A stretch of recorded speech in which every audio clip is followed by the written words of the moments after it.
Épisode numéro 4 de notre série sur le design actif à la maison avec un bébé. On parle de dormir au sol en famille ou le cododo ou le sommeil partagé. Il y a plein de noms. Notre intention avec cet épisode-là, c'est pas d'analyser tous les modes de sommeil différents. C'est vraiment de partager notre expérience en sommeil partagé pour connecter avec d'autres parents qui sont intéressés par cette pratique-là ou qui l'appliquent et qui trouvent qui trouvent étrange, comme nous, de devoir expliquer ou justifier les bienfaits de ça alors que l'humain a dormi en groupe pendant des millénaires et Puis il y a même certaines cultures, en fait, qui le font encore. Qui le font encore. Donc voilà, on a réalisé en fait que plusieurs de nos choix de vie sont considérés comme alternatifs ou marginaux ou flyés et que en fait, c'est les pratiques traditionnelles ou ancestrales qu'on a juste oubliées dans les sociétés industrialisées. Oui, ce qui est plutôt récent dans l'histoire de l'humanité, c'est de dormir dans des pièces séparées. Mais quand on est immersé dans notre propre culture, ben c'est ce qu'on connaît, puis des fois, c'est dur de voir autre chose. Ou sortir du modèle actuel nous fait sentir que c'est un retour en arrière, que c'est arriéré ou primitif ou que c'est potentiellement nocif, mais ce ne sont pas nos croyances. No. Et c'est ce qu'on va aborder aujourd'hui. Comme pour les autres épisodes de la série, on va parler de c'est quoi le lien avec le mouvement, parce que Vivace, c'est par rapport Design au actif mouvement, à la maison. intégrer du C'est quoi mouvement le lien entre le cododo et le mouvement? dans son quotidien, c'est quoi les bénéfices qu'on voyait, qu'on perçoit. Et finalement, c'est quoi les défis qu'on a rencontrés puis les solutions qu'on a trouvées. Donc voilà, c'est quoi le lien, Vince, avec notre mode de sommeil et le mouvement? Ben, veux pas dormir. Ben, c'est deux choses, en fait, que moi je vois. Il y a l'étape d'aller se coucher ou de se lever. Ah, OK. Que, ben, ça nécessite plus de mouvement. En fait, attends, je recule un peu. Parce que là, on n'a pas encore expliqué notre setup de sommeil. Fait que le lien avec le mouvement va être beaucoup dans notre setup de sommeil, en fait. Qui est, on dort au sol sur un mince futon japonais. Ouais. Ça, en fait, c'est un aménagement qu'on avait choisi avant le bébé, avant de considérer même être parent. Ouais. Quand on essayait de voir c'était quoi, comment dire, la meilleure surface de sommeil. On n'aime pas dire meilleure, mais comment l'humain a dormi pendant des centaines de milliers d'années. Ouais. S'il n'y avait pas de lit. Ouais. Avant que le lit conventionnel qu'on a culturellement en ce moment au Canada soit comme ça, ben, comment on dormait, tu sais. Oui. Ça, c'est le genre de questions qu'on se pose constamment chez Vivace. C'est quoi, comment une technologie fait entrer son entrée dans les foyers, c'est quoi ses effets positifs et négatifs. Puis de fil en aiguille, on a commencé à développer un amour pour la connexion à la terre, la vie au sol.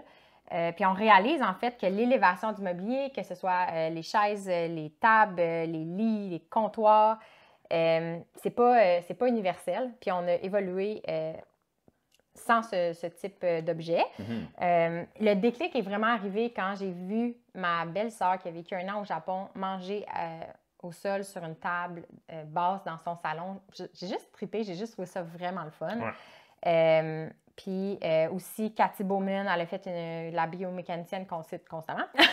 Elle a fait une vidéo YouTube où elle faisait une tournée de sa maison. Puis elle expliquait qu'elle avait dormi dans une grande pièce en famille. Sur différents aménagements, ça a comme évolué dans le temps. À un moment donné, c'était des pots animaux avec des grosses couvertes qu'elle rangeait en journée. Fait qu'elle avait une pièce de plus. Par après, elle a eu un futon japonais assez épais qu'elle a mis sur une base pour mieux l'aérer. Fait que ça a comme évolué, mais elle m'a vraiment fait réaliser comme ça avait juste l'air le fun, je trouve. Qu'on peut briser les normes, si on veut, mais aussi ce que Cathy Bowman amène, c'est d'essayer, tu sais, d'être constamment en train d'essayer d'améliorer les choses. Tu sais, c'est pas genre, voici la solution, puis je la garde pour toujours. C'est comme tu dis, on va essayer de dormir par terre, on va essayer de dormir sur levé, on va essayer de différents types de matelas, puis à un moment donné, on tombe sur quelque chose qu'on aime qui nous vraiment. plaît, puis on l'adopte, puis la transition se fait sur un certain moment. C'est ça. Fait que le lien avec le mouvement, c'est que vu que le futon poser directement au sol. Ça amène plus de squat, ça amène à s'accroupir. Ouais. Une fois qu'on est couché, ça amène aussi à se relever, ce qui nous fait bouger. Ouais, c'est des mouvements nutritifs, on peut dire comme ça, d'aller se coucher jusqu'au sol, puis de se relever debout. C'est le genre de fait truc. Pas souvent ça. Sauf au gym, que c'est des entraînements. Ouais, il y a des on va au entraînements gym pour faire ça. Pour faire ce genre d'affaires-là. C'est possible de le faire chaque jour. Chaque jour. Dans notre quotidien. Puis un autre élément que Cathy Bowman met de l'avant, c'est l'importance de... Elle appelle ça des pressure deforming movements. C'est le fait qu'il y a une pression exercée contre notre corps. Fait que, si, mettons, on grimpe un arbre puis que la branche, genre, comprime nos tissus, elle compare ça finalement à un massage. Le principe du massage, c'est ça, c'est par le toucher, plus ou moins fort, avec plus ou moins de vigueur. Ça fait du bien. C'est des sensations supplémentaires. Puis il y a aussi comme quelques recherches qui démontrent qu'un matelas un peu plus ferme, ça serait mieux qu'un matelas un petit peu plus mou. Nous, on n'a pas tant creusé parce que on a choisi un matelas comme très mince, qui est très ferme, puis nous, c'est notre préférence. Ouais. Je pense que pour certaines personnes, ça serait un peu trop mince, puis je le comprends. On dort aussi chez mes parents sur... Même nous, ça s'est fait progressivement à travers les années. Là. Je pense qu'on avait un certain désir de se rapprocher du sol, puis ça... À travers tout ça, on a mis un matelas plus conventionnel au niveau du sol aussi, puis tranquillement, on a réduit. Fait que c'est pas du jour au lendemain qu'on atterrit sur la surface de sommeil qu'on a en ce moment. Oui. Fait que, ouais, c'est ça. Ça, c'était le lien qu'on voyait aussi quand c'est le temps de ranger notre lit. Parce que, à la Cathy Bowman, on n'arrête pas de citer tout le temps, chaque jour, quand vient le temps de défaire ou de faire notre lit, c'est plein de mouvements aussi. On prend notre surface de sommeil, qui est assez mince, découverte, des choses comme ça. On range tout ça dans un garde-robe. Puis là, ça nous ouvre une autre pièce au complet pour la vie. Pour vivre, pour bouger. Ouais. Fait que, tu sais, dans les bénéfices perçus, c'est que, nous, on voit du mouvement, hein?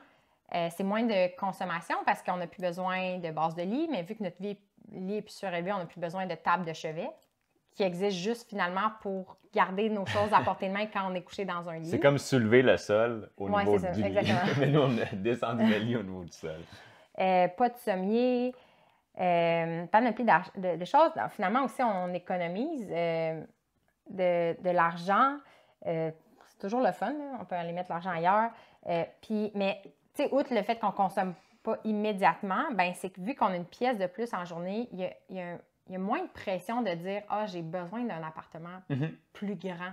Tu sais, c'est quand même fou là, de penser que la majorité des chambres à coucher, disons en Amérique, là, sont inutilisées en journée. Des fois, c'est parce qu'il y a un bureau de travail dans la chambre. Là. Mettons, les enfants vont avoir un bureau de travail, ils vont travailler comme dans ce coin-là, mais l'espace du lit sert potentiellement à pas grand-chose. Puis, quand il y a un bébé qui arrive, bien là, on ressent des fois le besoin, c'est ça, d'agrandir, tandis que nous, notre setup de sommeil, finalement, quand le bébé est arrivé, était exactement le même. Il restait exactement le même. Oui. Mais bref, tu sais, dans nos recherches avant l'arrivée de l'enfant, ce qui nous avait fasciné justement, c'est que en faisant des recherches sur le sommeil, je voulais comprendre comment l'humain dormait avant. Puis, j'allais dire naïvement, mais je me disais, il devait dormir par terre puis that's it, genre. Mais c'est pas ça, en fait. Tu sais, comme on dormait pas juste dans des grottes. En fait, les grottes, c'était assez humide. Fait que je pense que la majorité du temps aussi, on dormait comme au sec. Dehors, mais on crée des abris, c'est humain. Puis même, j'ai découvert que d'aussi loin que l'Homo sapiens existe à peu près, c'est estimé qu'il faisait des espèces de lits, de matelas. L'humain, comme les primates d'ailleurs, les grands primates, a un besoin de confort et de sécurité. Puis pendant mes recherches, j'avais découvert comme que l'humain, je pense que le plus vieux, c'était comme 200 000 ans que ça a été trouvé. En tout cas, il faudrait que je retrouve mes sources. J'étais tellement dedans pendant 6 mois de temps. Puis là, j'oublie les dates, mais le plus vieux lit humain retrouvé, c'était comme un agencement de feuillage.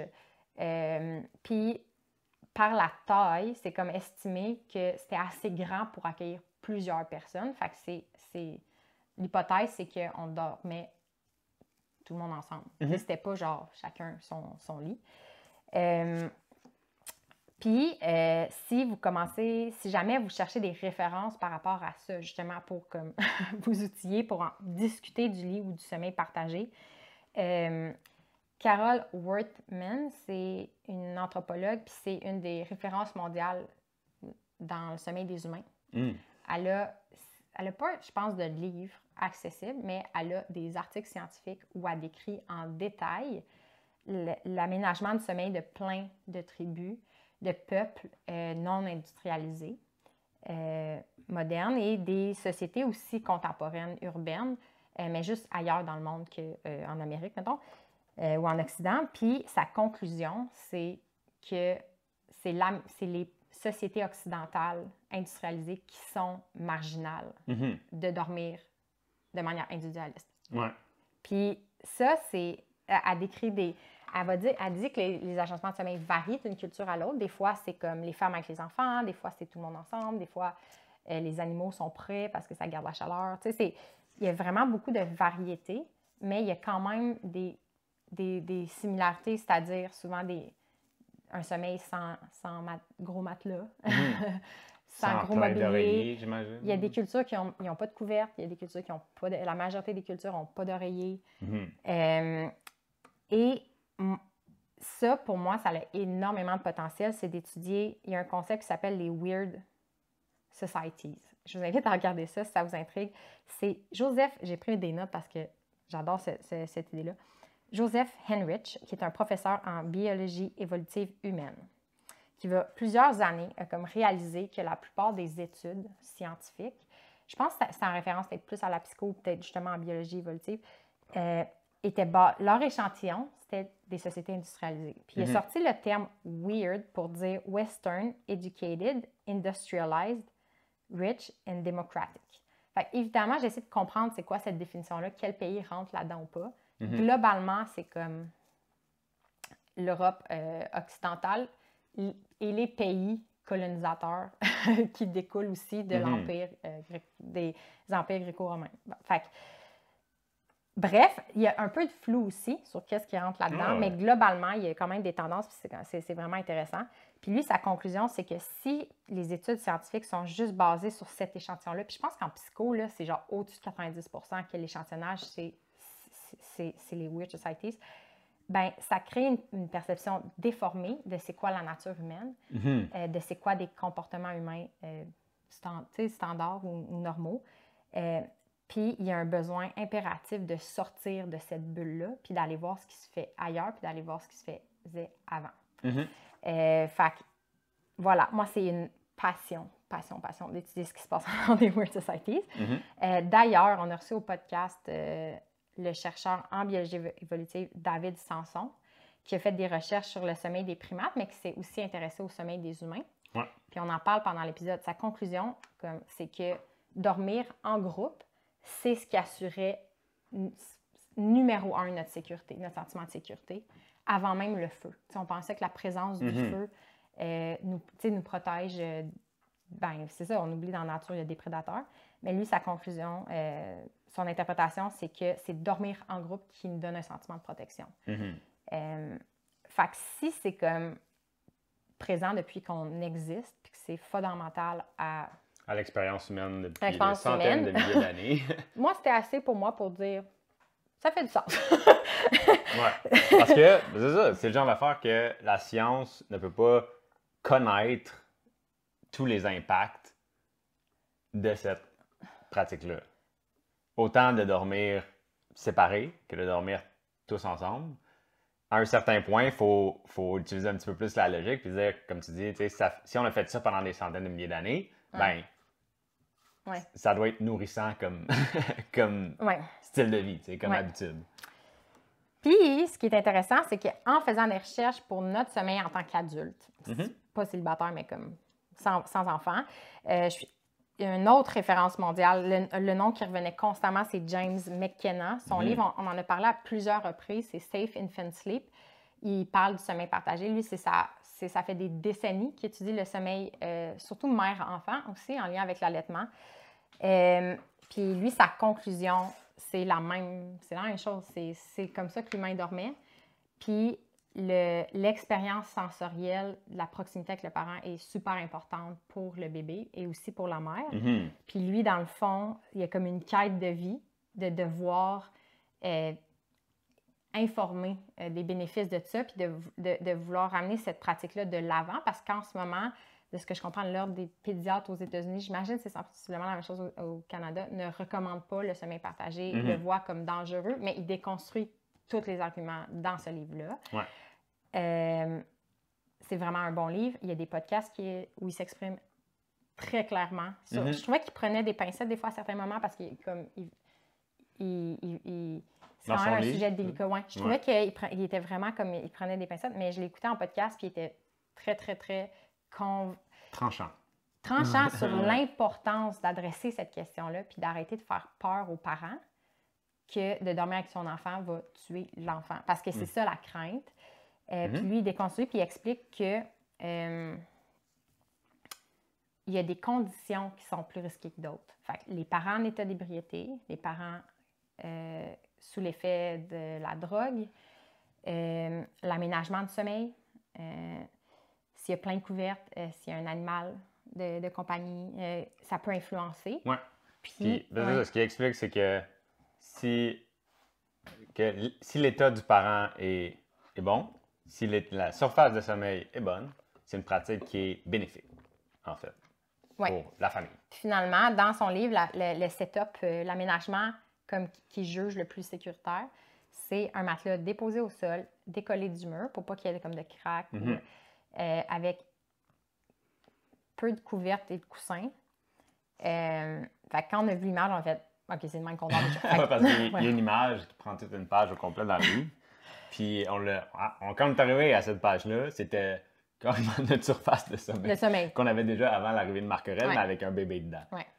Donc là, c'est là aussi que pour nous, comment dire, quand on essaye, si on a essayé de trouver la solution avant l'arrivée de Marquerelle, quand Marquerelle arrive, c'est exactement la même chose.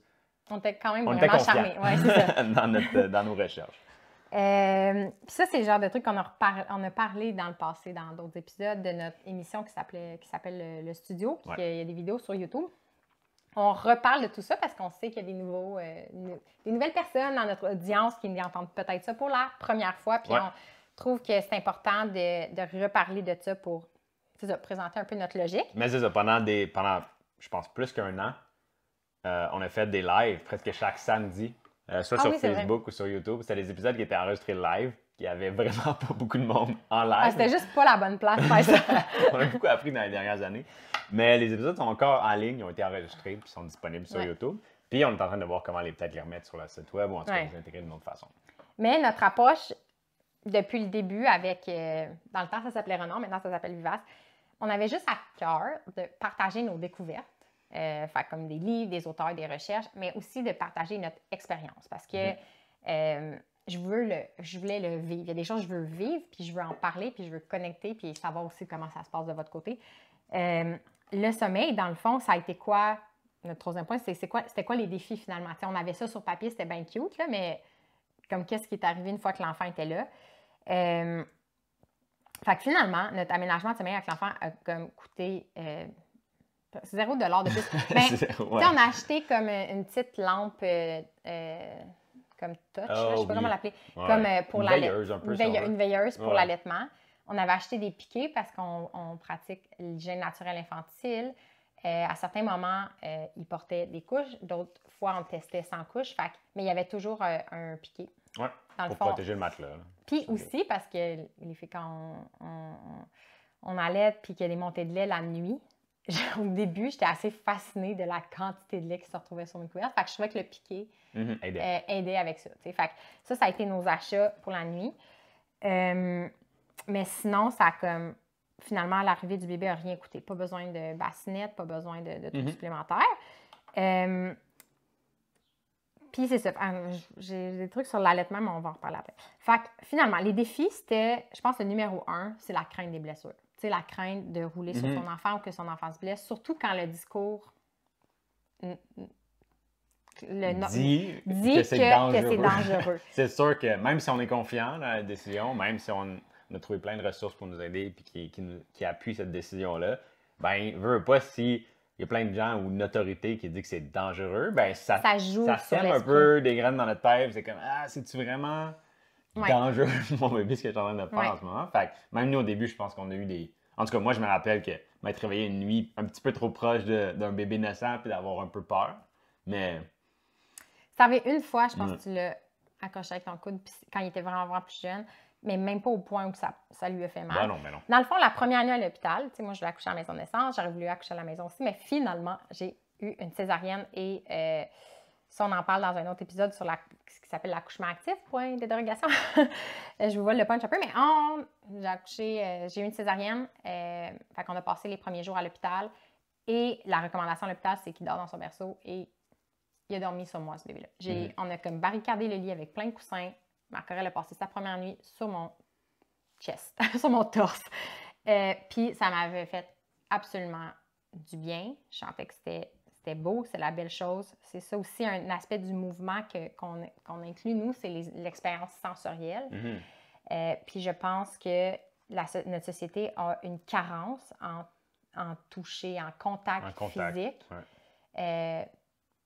Le portage, je pense, en parle énormément aussi, de l'importance du peau à peau, puis comment la proximité va aussi aider avec l'allaitement, puis va aider avec plein d'autres choses, t'sais.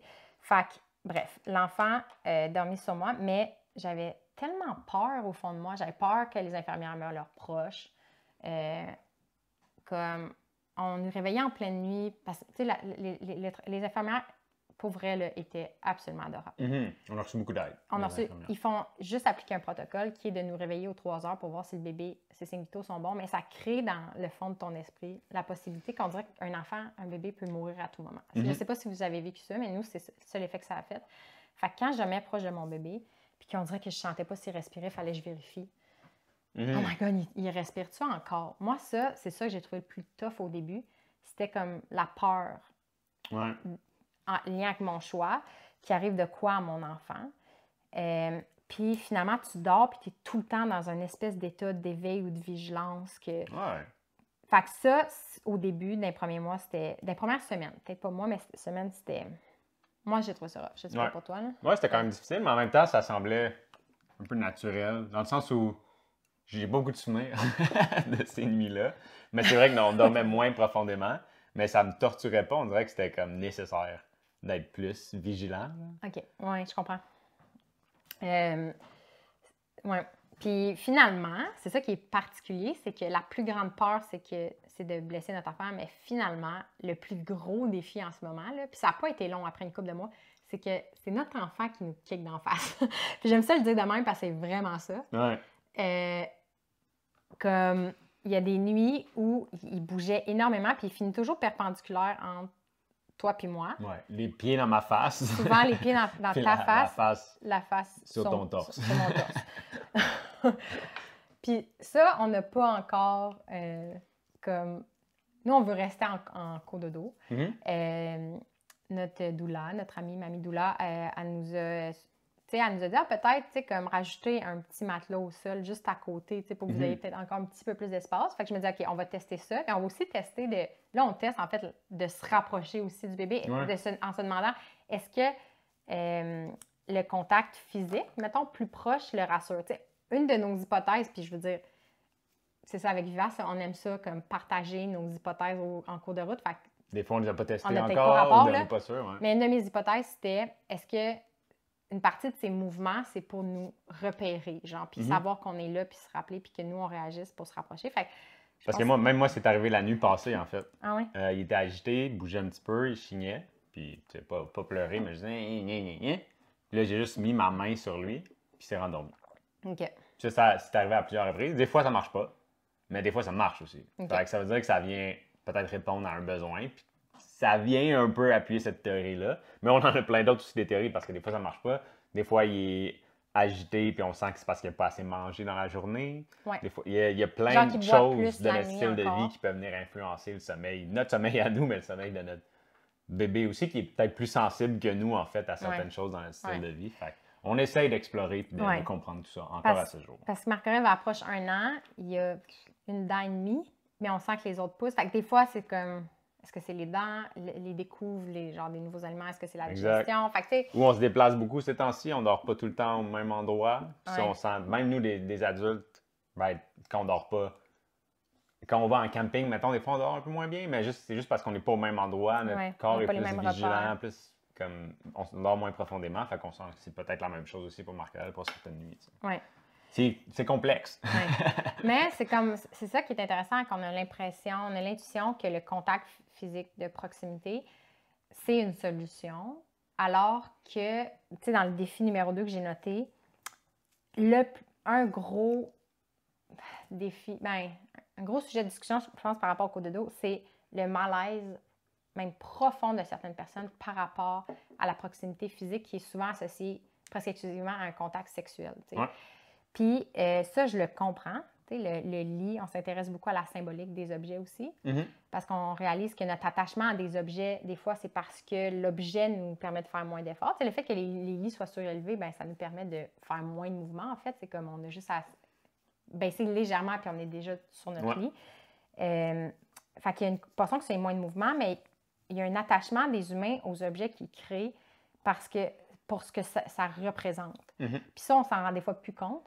Mais une fois qu'on le voit, on le voit. Puis la chaise, exemple, c'est un symbole de puissance. C'est le symbole du trône. C'est un symbole vraiment puissant. Il y a une hiérarchie sociale qui est démontrée par la chaise. Pour ce qui est du lit, il y a aussi cette tendance-là que le lit le plus luxueux, il est grand, il est moelleux, il est haut, il est large. Les lits à baldaquin. Oui, c'est ça. Les lits king. Mais même le mot king, tu sais. Le lit king. Queen. Oui, queen king. En fait, pendant mes recherches sur le lit, ce qui a contribué à l'aménagement de sommeil actuel des chambres à coucher dans les sociétés occidentales, c'est ça, le sommeil était social avant. Puis, le lit n'avait pas une connotation sexuelle. Il y avait même, je pense que c'est même des...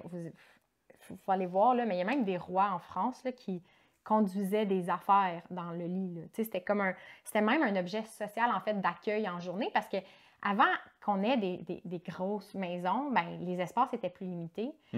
Ça fait que les pièces étaient beaucoup plus multifonctionnelles. Puis c'est le cas encore de plein de peuples. Il y a le lit Kang, qui est un lit que j'ai découvert. Je pense que c'est en Asie. C'est dans des endroits un peu plus froids. C'est une base en pierre ou céramique surélevée qu'en dessous, c'est surélevé parce qu'en dessous, il y a un feu. Genre, il y a comme un four. La chaleur. Mais pas tant que ça, là. Vous ne cuisez pas sur votre lit. Pour des braises. Oui, c'est ça. Fait que c'est une surface très dure, mais ils vont rajouter comme ça des petits matelas ou des couvertes par-dessus pour la nuit, puis ils dorment en famille. Mais en journée, ça devient un espace de vie. Puis les gens s'assoient dessus comme ils s'assoiraient au sol en indien, etc., etc. Bref, fait que le lit, c'était ça. C'était comme même les charpés ou les charpoils, je ne sais pas comment on nomme là, en Inde, dans cette région-là. C'est un lit, avant qui était fait à la main, d'artisan, une structure en bois avec un tissage au milieu, avec de la corde ou de la fibre naturelle. Puis c'était un item sur lequel on dormait, mais on pouvait s'asseoir. Ouais. Moi, ce que j'ai vu en Inde, c'est que souvent, des fois, ils sortaient dehors pendant le jour, puis ça devenait comme un banc, où que les gens utilisaient ça pour discuter. Puis la nuit, ils rentraient ça, puis dormaient là-dessus. Même chose, si vous regardez les Japonais, le lit, c'est ça. Non, les Japonais, c'est ça, ils dorment sociaux, mais c'est vrai, eux, ma belle-sœur m'explique, il y a encore la tendance à le ranger en journée. Fait que le lit n'est pas multifonctionnel, dans le sens qu'il est rangé en journée, mais l'espace après, dans la journée, la chambre est multifonctionnelle. Parce qu'il y a un manque d'espace, puis des fois, des moyens. Ça coûte cher, dans le fond, l'immobilier et tout. Fait que bref, mais c'était social. Fait que qu'est-ce qui a amené à un changement? En partie, c'est l'Église qui a eu un focus sur la famille et voulait enlever tous les obstacles à faire des bébés. Fait que le lit est devenu réservé pour le couple dans le but de faire des bébés. Puis quand moi j'ai lu ça, j'ai fait « Ah, ça fait du sens ». Puis je comprends pourquoi on a encore cet héritage-là culturel, cette perception-là qui est super forte. Parce que dans tout ce qu'on consomme, dans les films, dans les émissions, c'est le type d'aménagement de chambre à coucher qu'on voit avec la fonction qu'on voit, qui est de dormir ou de faire l'amour. Mais quand on écoute d'autres films, comme justement, nous, on s'est tapé tous les films du studio Ghibli, qui est un studio d'animation japonais. On vous recommande à peu près tous les films du studio Ghibli. Il y a un 50% qu'on recommande assurément, un autre que ça dépend, mais en tout cas, une autre discussion. Mais vous observerez que dans leur film, ben c'est ça, il y a des aménagements de maisons différents, puis ça fait du bien à voir. Fait que bref, ouais, puis c'est ça, fait que le lit est devenu un objet sexualisé, puis l'individualisme pousse aussi dans cet imaginaire-là qu'il faut une chambre absolument par personne, que c'est ça, la liberté puis l'intimité. Mais en fait, c'est juste une autre définition culturelle de ce que c'est l'intimité.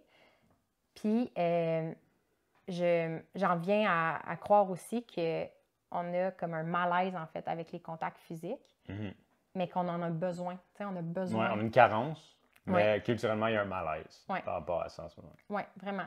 Puis même dans le couple, en fait. Moi, ce qui m'a fait beaucoup réfléchir à l'intimité, c'est Isabelle Deslauriers. On l'a reçu au podcast. C'est une designer incroyable qui a étudié la fabrication des jouets érotiques pour un travail d'université. Elle a réalisé que les jouets érotiques sont remplis de plastique dégueulasse, qu'il n'y a pas de réglementation, qu'il y a le même plastique que dans des jouets pour chiens. Il n'y a aucun souci de la santé humaine de certaines compagnies. Puis qui sont designés par des hommes qui aiment mettre des gros moteurs parce qu'ils trouvent ça comme il y a un souci de performance du moteur. C'était vraiment intéressant de voir l'industrie sous cet angle-là. Fait qu'elle a développé une marque féminine, des outils faits au Québec en céramique. Bref, on parlait un peu de cette vision-là, puis c'est elle qui m'a fait réaliser que, justement, aussi au niveau de la sexualité dans le couple, il y a une obsession, genre pour juste l'acte sexuel final, alors que on a un besoin de contact physique puis de connexion qui n'a pas besoin d'aboutir à du sexe, genre. Puis ça, j'avais trouvé ça beau. Fait que, tu sais, par rapport au lit, ça m'a aidé à me détacher aussi de cette fonction-là exclusive de l'objet, puis de dire, bien, mon couple peut aussi très bien se porter, même si j'ai plus ce lit-là. Parce que il y a d'autres façons de connecter puis de se sentir bien avec quelqu'un. Bref, c'est ça. Fait que c'est voilà l'étendue des sources qui nourrissent nos réflexions. Puis c'est ça. Fait que je pense que ce malaise-là doit être adressé. Je pense que c'est pas un sujet que j'ai énormément poussé, mais l'importance du pot à pot. Isabelle Deslauriers, d'ailleurs, m'a passé un livre que... Isabelle, j'ai encore ton livre. Ça va faire 2 ans. Il faut que je le lise. C'est sur l'importance de la peau.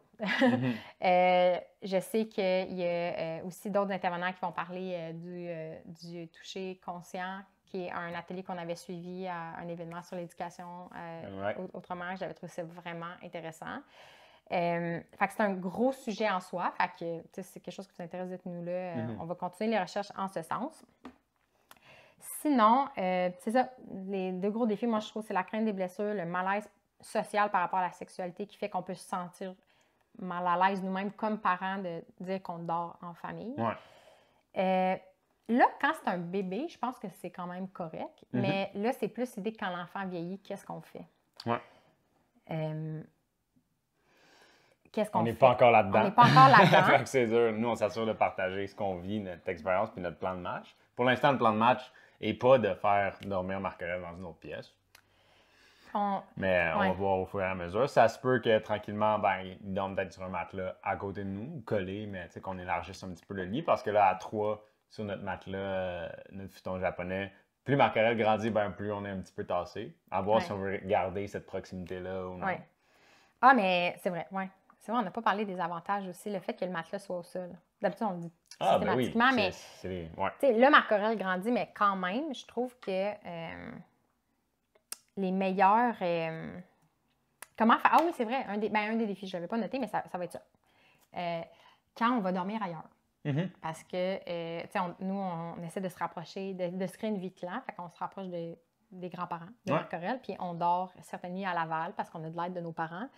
On a amené des fois juste à visiter des amis, visiter la famille à l'extérieur. Comment on fait quand c'est pas notre aménagement de sommeil? Fait que, je sais pas il y a deux choses qu'on fait souvent. Soit on va apporter notre aménagement de sommeil parce qu'on a une vanne, puis le matelas peut se plier. Il est tellement mince qu'il se plie, puis on peut le mettre dans la vanne avec nos couvertes, puis traîner carrément notre lit avec nous. Ce qui est assez intéressant, surtout pour Marc-Aurèle, on sent, parce qu'il dort tout le temps dans la même surface de sommeil. Puis ça y assure une certaine stabilité. Ou ce qu'on fait des fois quand on ne peut pas transporter notre lit avec nous, c'est qu'à l'endroit où on va dormir, s'il y a une chambre d'amis, on va prendre le matelas, puis on va le mettre sur le sol. Donc, on va l'enlever de la base de lit, on le met sur le sol, puis le matin, on fait ça avant de se coucher, puis le matin, quand on se lève, on reprend le matelas, puis on le remet sur la base de lit. Puis, ce que j'ai remarqué, puis des fois, on a dormi carrément dans le lit en se disant, mettons que c'était pas possible de déposer, c'est pas la fin du monde et tout. Je trouve je m'attendais à, vu qu'on dormait à terre, puis que ça semble comme rudimentaire pour tellement de personnes, je me disais, ça va bâtir ma résilience, ça va être plus facile après de dormir dans n'importe quel aménagement de sommeil. Mais oui et non, finalement, je réalise que quand on dort sur des lits surélevés, on a vraiment l'impression que le lit est plus petit, parce que quand on dort au sol, nos jambes puis nos pieds peuvent dépasser du lit. Fait qu'on a l'impression, surtout que là, on dort dans la pièce la plus grande de la maison, qu'on a beaucoup d'espace. L'autre chose, c'est que vu qu'il est au sol, on n'a jamais peur que Marc-Aurèle tombe et se fasse mal. Je pense que le lit est sodo, là. Ouais. Fait que c'est... Oui. Fait que j'ai réalisé, c'est ça. Si on dort en hauteur, on a cette sensation-là qu'on est comme... C'est moins sécuritaire, on le sent, puis c'est normal. Mais j'ai réalisé aussi que si on dépose le matelas au sol, si le matelas est très mou, mais en fait, même si c'est un matelas qui est, mettons, 6 pouces d'épais, c'est déjà, pour moi, assez haut pour me faire sentir que j'ai moins d'espace. Parce que c'est pas confortable d'avoir un bras qui dépasse, puis il y a 6 pouces de différence. Puis aussi, si le matelas est mou, j'ai réalisé que je dormais moins bien, puis c'est plus difficile d'allaiter Marc-Aurèle. Parce que tu allais te coucher. J'allais te coucher. Ça, c'est un truc qui m'a intéressée, de James McKenna, qui disait que dans les peuples qu'il étudiait, dormir en famille puis l'allaitement couché, c'était tellement indissociable que lui, il se voit même pas parler de sommeil sans parler d'allaitement. Ça va de soi. Ça va comme de soi. Puis, fait que moi, je me disais, il y a une partie de moi, j'étais comme, yes, sir, hey, allaiter couché, j'ai pas à me lever, j'ai pas à sortir. Tu sais, mon bébé est juste à côté de moi, c'était comme optimal. Finalement, j'ai dû apprendre cette technique-là à cause j'ai eu des problèmes d'allaitement. Ouais. Je faisais des engorgements tellement sévères au début. Dans les jours qui ont suivi. Dans les jours qui ont suivi. Ma première montée de lait, elle a été tellement fulgurante. J'ai tellement d'engorgements, j'ai failli me retrouver à l'hôpital. J'ai eu l'aide de mes sages-femmes qui m'ont donné sont venues à la maison dans leur suivi, tu sais, comme après l'accouchement. Puis, elle a une soirée passé 3h30 avec moi pour essayer de m'aider à désengorger, mais aussi à trouver des postures d'allaitement qui étaient plus faciles. Puis l'engorgement, ça faisait tellement mal, puis j'avais tellement mal au dos parce que c'était lourd, que l'allaitement couché est devenu la solution comme magique. Fait que finalement, j'allaitais coucher en journée presque constamment. Oui, les premières semaines, c'était les premières semaines. la norme. Fait que là où j'ai été reconnaissante, c'est que j'ai senti que ça m'a permis d'apprendre la position puis que c'était plus facile la nuit après, finalement. Parce que, en tout cas, l'allaitement, on sous-estime souvent l'apprentissage relié à ça, puis on ne sait plus comment se positionner. Fait que moi, ça a été comme ma position favorite. Mais je sais que... puis j'ai pas encore creusé le sujet. Je sais qu'il y a une couple de mes amis qui m'ont dit que ça avait comme pas marché, mais j'avais pas demandé le pourquoi. Je sais pas si ça avait plus rapport à la dynamique du bébé ou plus à l'aménagement de sommeil. Moi, j'ai trouvé que dans un matelas plus mou, Marc-Aurèle, mon poids crée un creux dans le matelas, puis Marc-Aurèle a sa face dans le sommeil. Elle avait tendance à tourner sur lui-même vers toi. Oui. Fait que ce que j'apprécie de notre surface, c'est que c'est ferme, puis on est plus stable. Moi, je trouve ça plus facile. Aussi, je pense qu'on ne l'a pas mentionné, mais comme on a dormi pendant un bout de temps pas d'oreiller ou avec des petits oreillers vraiment pas beaux, là, comme pas épais, fluffy. Là. Puis je trouve que ça fait moins d'entrave aussi. Tu sais, comme des fois, je dors juste à côté sur mon coude, ce qui est une autre forme de mouvement, de connexion à son corps.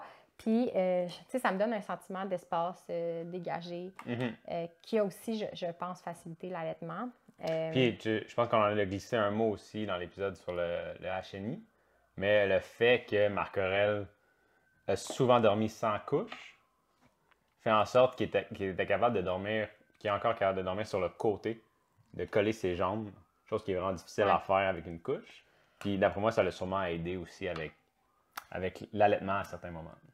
Si c'est l'allaitement couché, parce que là, veux pas, le bébé, s'il est allaité couché, il doit être sur le côté.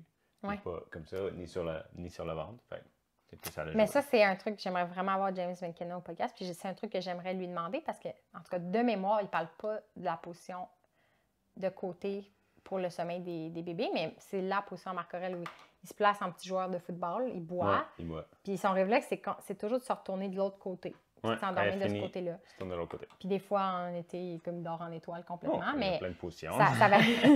C'est là que nous, on parle souvent d'un écosystème de pratiques. C'est quand plusieurs pratiques semblent s'aider, en fait. Puis c'est ça. Oui, absolument. L'écosystème de pratique, c'est, tu sais, mettons, le fait qu'on était dans la même pièce la nuit, ça facilitait, je trouve, l'allaitement, mais ça facilitait aussi l'hygiène naturelle infantile, que Vince a pris en charge, justement, un peu dès le début, parce que moi, je remettais de la césarienne, puis je me concentrais sur l'allaitement. Ouais. Fait que j'ai dormi avec un coin pipi juste à côté de ma tête pendant quelques mois. Ouais. Fait que la nuit, tu sais, il y a des gens, tu vas en parler, il y a un Q&A sur le... On en a parlé. On en a parlé. Dans le Q&A sur la chenille. Les gens se demandent comment on faisait la nuit. Ben c'est ça, il y avait un coin pipi, puis Marc Aurèle se réveillait à certains moments.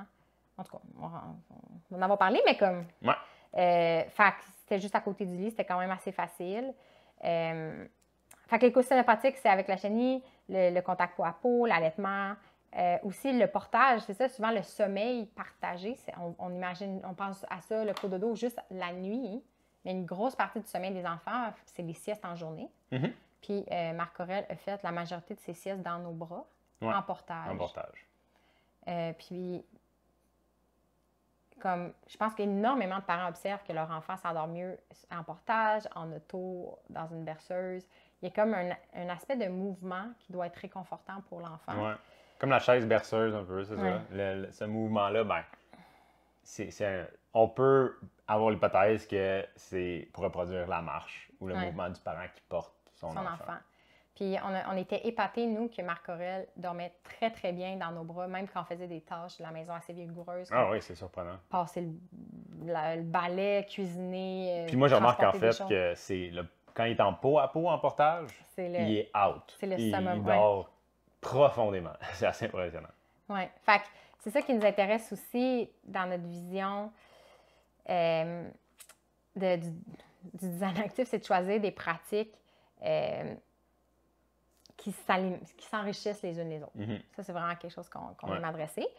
Puis aussi des pratiques de réfléchir à comment une pratique évolue dans le temps.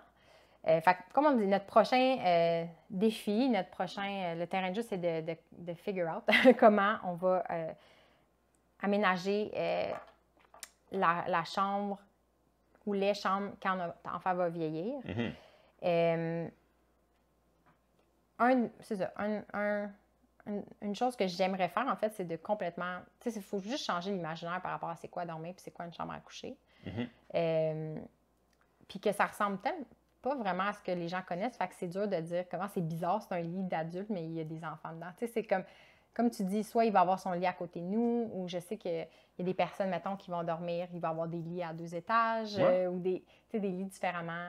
On était chez des amis en fin de semaine, puis dans leur maison, il y a un lit à 2 étages, puis le haut, c'est comme une cabane, là, c'est comme fermé avec une petite fenêtre, puis tu sais, c'est cute. C'est trippant, là, moi, comme enfant, j'aurais adoré. Fait que voilà, tu sais, un truc qui m'intrigue, c'est comment... c'est ça, on a l'impression qu'en vieillissant, l'enfant doit se faire enseigner l'indépendance puis de dormir dans sa propre chambre. De mes souvenirs d'enfant, moi, j'ai encore peur du noir. Puis de mes souvenirs d'enfant, je me rappelle, j'ai commencé à faire de l'insomnie parce que j'avais trop peur toute seule dans ma chambre. Puis je me rappelle être allée voir mes parents puis à dire comme j'ai peur. Puis, tu sais, mes parents sont bienveillants, mais tu sais, c'est ça la culture. La réponse était « retourne te coucher, t'es une grande fille. » Puis j'avais peur des monstres en dessous du lit, j'avais peur que des dinosaures, je me rappelle encore, c'est ça ma peur. Je les imaginais passer devant ma fenêtre. J'avais peur qu'un nain de jardin, fouillez-moi pourquoi, des livres de oui-oui, là, je sais pas pourquoi. Dans ma tête, il se cachait derrière ma porte, il fermait ma porte puis il me sautait dessus. Tu sais, fait l'imaginaire d'un enfant. Ah oui, il est assez vaste. Mais une hypothèse que j'aimerais explorer, c'est que c'est normal d'avoir peur du noir, puis que justement, ce qui nous protège, c'est d'autres personnes. C'est normal que ce soit un peu anxiogène de dormir tout seul. Tout seul. Moi, mon hypothèse, c'est que c'est normal que des enfants aient constamment peur, aient peur du noir, puis que c'est pas pour rien que les enfants qui sont amenés à dormir dans leur propre chambre doivent avoir des veilleuses, des doudous, des toutous, des machines qui reproduisent du son, des machines qui reproduisent les étoiles. Quand on lit les travaux de Carol Wortman, ce qu'elle explique, c'est que aussi cette vision-là que le sommeil se passe en silence, ininterrompu pendant 8 heures, c'est pas une anomalie, là, on le vit en ce moment, là, mais c'est rare dans l'histoire de l'humain puis de ce qui se passe en ce moment. Même Guillaume Dulude, la série Tribal, on en parle beaucoup dernièrement, là, on se les fait recommander, on a tout écouté. Vous allez voir les épisodes, les gens ont, dans toutes les tribus, c'est 8 tribus nomades dans différentes parties du monde, de la Mongolie à, je pense qu'ils vont en Thaïlande aussi, en Afrique aussi. Les maisons, c'est des petits espaces, les gens dorment ensemble. Il y a même une, on le voit, là, il y a une des scènes dans un des épisodes, les gens dorment dans, je pense qu'ils mentionnent à peu près 1 mètre carré. Là. C'est comme un carré de même, là, puis ils dorment tout le monde ensemble, imbiriqués comme des Tetris. Puis ce peuple-là, le reste du temps, voyage aussi énormément en bateau, puis tout se passe sur un bateau. Puis Guillaume Dulude explique justement que c'est comme fascinant comment il y a une proximité constante qui peut être difficile, mais en même temps, il est épaté que les gens finissent par trouver un petit peu leur place, puis ils vont s'isoler dans un certain coin de leur bateau pour s'apaiser aussi. Mais c'est ça, fait il y a même une des tribus, je pense, c'est quand il va chez les Hadza, qui sont comme les superstars des tribus étudiées à peu près dans le monde. Là, ils reviennent vraiment, vraiment souvent. Il me semble qu'il dit pendant une des nuits, genre, j'ai pas beaucoup dormi parce qu'eux, ils faisaient le party. Là. C'était comme, même pas un party, il y avait des discussions toute la nuit, comme si c'était en plein jour. Ça, c'est quelque chose que Carol Wortman, elle explique, que justement, David Sanson aussi en parle. Le fait que il faut que tu alimentes un feu pour te protéger des prédateurs ou pour te réchauffer, mais ça fait qu'il faut toujours quelqu'un qui surveille le feu. Puis lui, il appelle ça la théorie du sentinelle. C'est qu'il explique aussi que c'est pour ça que dans une société, des fois, il y a des gens qui sont plus couche-tard, les patterns de sommeil sont un peu différents. C'est pas genre tous les humains dorment à 7 heures systématiquement.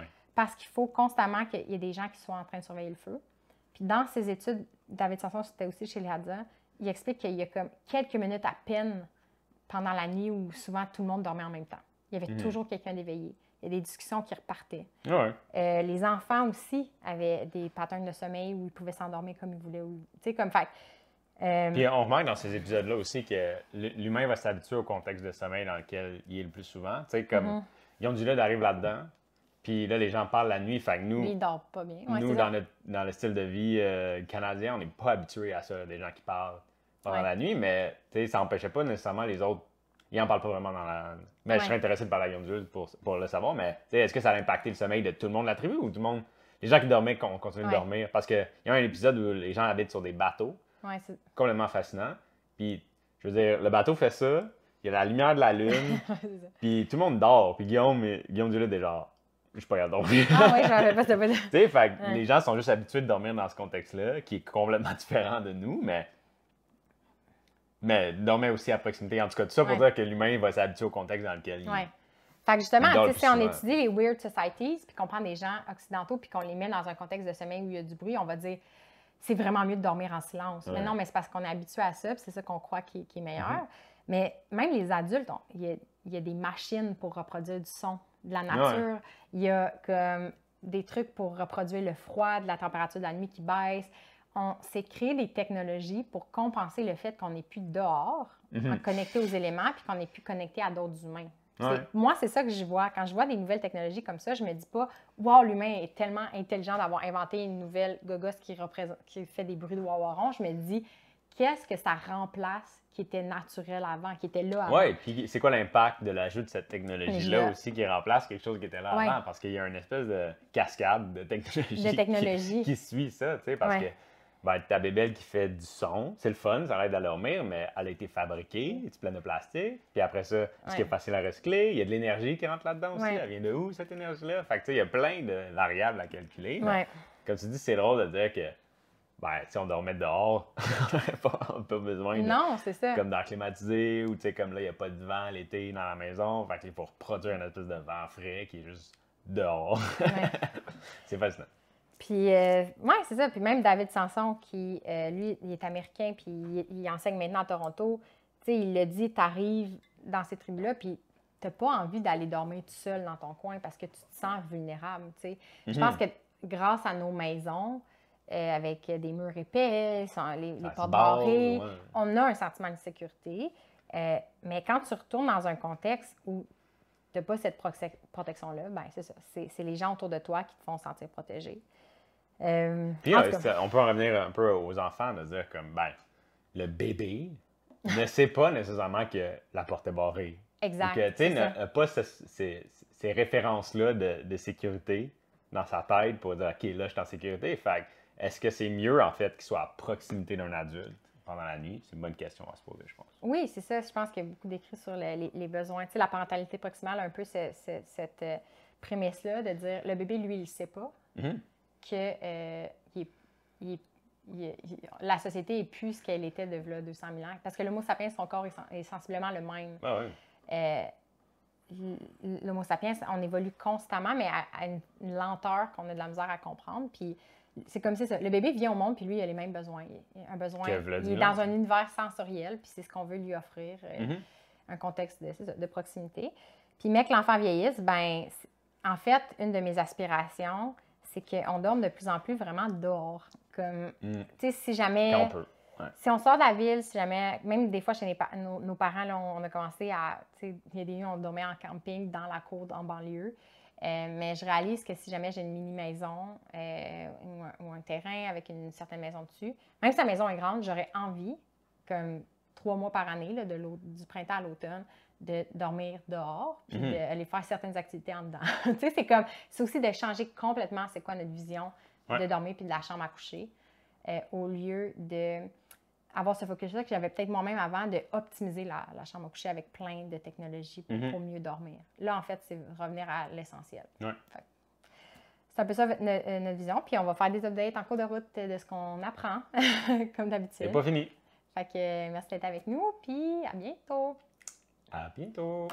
Abonnez-vous au podcast. C'est vrai, hein? Suivez-nous sur Instagram. C'est là que ça se passe. Boum, boum, boum.